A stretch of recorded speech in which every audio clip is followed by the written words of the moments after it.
ঢাকা ও চট্টগ্রামের দূরত্ব ৩০০ কিলোমিটার। ঢাকা হতে একটি ট্রেন সকাল ৭টায় ছেড়ে বিকাল ৩টায় চট্টগ্রাম পৌঁছে। ট্রেনটির গড় গতিবেগ ঘন্টায় কত ছিল? আমাদের দেওয়া আছে ঢাকা থেকে চট্টগ্রামের দূরত্ব ৩০০ কিলোমিটার। এখন ঢাকা থেকে চট্টগ্রাম যেতে সময় লাগবে সকাল ৭টা থেকে বিকাল ৩টা পর্যন্ত। আমরা হিসাব করলে টোটাল ৮ ঘন্টা পাবো। আমরা জানি বেগ সমান দূরত্ব বাই সময়। আমাদের যেহেতু বেগের মান বের করতে হবে, দূরত্ব আমাদের দেওয়া আছে ৩০০ কিলোমিটার এবং সময় আমরা পেয়েছি ৮ ঘন্টা। এখন কাটাকাটি করলে ২ দিয়ে ৩০০কে কাটলে ১৫০, ২ দিয়ে ৮কে কাটলে ৪, এখন ২ দিয়ে ১৫০কে কাটলে ৭৫, ২ দিয়ে ৪কে কাটলে ২। তাহলে আমরা উপরে পেলাম ৭৫ এবং নিচে পেলাম ২।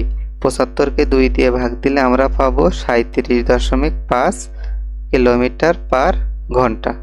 সুতরাং ট্রেনটির গড় গতিবেগ ছিল ৩৭.৫ কিলোমিটার পার ঘন্টা।